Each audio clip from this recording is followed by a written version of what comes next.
7 timeless practices, tested in the hardest of times, that can help you find peace in your own life today. Deadlines, financial pressure, constant notifications, and uncertainty about the future weigh heavily on us. But these struggles are not unique to our time. 2,000 years ago, the Stoics faced wars, plagues, betrayal, and political chaos.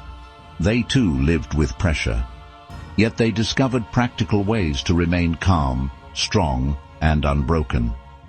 Marcus Aurelius, the Emperor of Rome, wrote in his journal not about victories or conquests, but about how to remain steady in the face of fear and worry. Seneca wrote letters to friends battling anxiety. Epictetus taught his students how to carry on when the world felt uncertain. Realize this, and you will find strength. Epictetus said, "Some things are up to us, and some are not."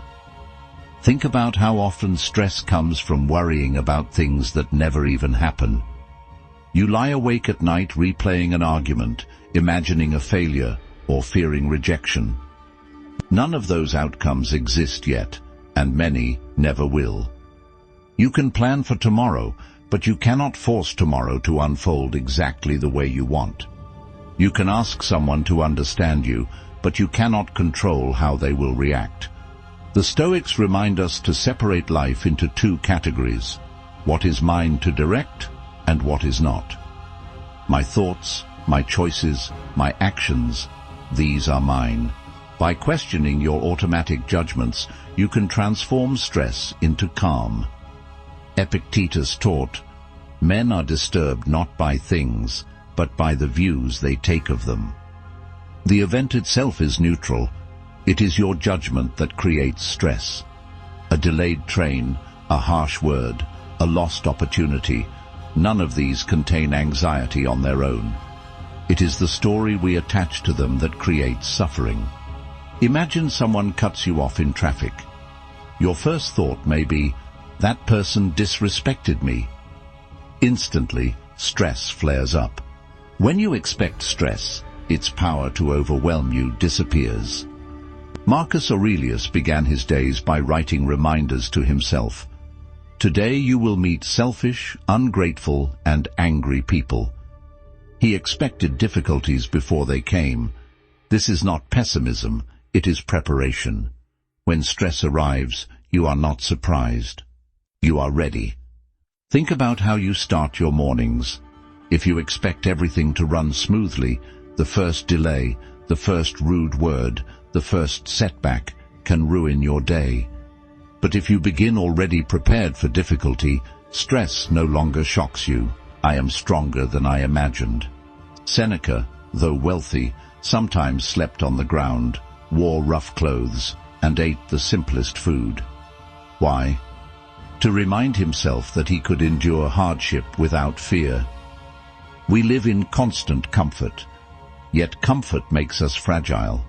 Stress feels heavier when you are untrained for it. So the Stoics advised, choose small challenges on purpose. Take a cold shower, skip a meal. You carry less tension into each new day. Seneca ended his days by asking, what bad habit have you cured today? What fault have you resisted? In what respect are you better? This simple act turns stress into growth. Anxiety often comes from scattered thoughts. Reflection organizes the mind. Journaling, meditation, or quiet review allows you to separate what matters from what doesn't. Take 10 minutes each night to write, what caused me stress today? How did I respond? What could I do differently tomorrow? This practice does 2 things. It calms your emotions in the present, and it prepares you for tomorrow with more wisdom. When you make reflection a habit, stress becomes not a weight, but a teacher. As Seneca said, it is not that we have a short time to live, but that we waste a lot of it. Marcus Aurelius wrote, you could leave life right now. Let that determine what you do and say and think. Anxiety often comes from worrying about small things, petty arguments, trivial problems, imagined futures. But when you remember that life is short and fragile, perspective shifts. Think about it.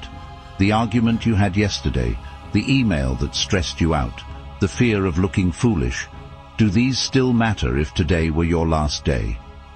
Most stress evaporates under the light of mortality. What remains are the things truly worth your attention: love, virtue, gratitude. Memento mori is not meant to depress you, but to free you, to remind you to spend your energy wisely on what truly matters. The seventh Stoic practice is to live according to nature. This means two things: accepting life's flow and living with reason and virtue. A river changes its course. A tree loses its leaves. Nature adapts. Humans, however, fight reality. We demand permanence in a world of change. This resistance creates stress. Living according to nature means accepting reality as it is, not as you wish it to be. It means choosing wisdom, courage, justice, and self-control over impulse and fear. When you align with nature, you stop wasting energy on what should be and begin to live with calm strength in what is. Epictetus reminded his students, "Don't demand that things happen as you wish, but wish them to happen as they do, and you will go on well." 7 Stoic practices to overcome stress and anxiety. Focus only on what you can control. Reframe your judgments. Expect stress before it arrives. Practice voluntary discomfort. Use reflection to calm the mind. Remember mortality, and live according to nature. The Stoics remind us, you cannot stop the storm, but you can learn to be still within it. Which of these Stoic practices will you use today to calm your mind? Share your answer in the comments. And if you found value in this video, subscribe for more Stoic wisdom and ancient lessons for modern life. Together, let's learn to overcome stress and live with strength.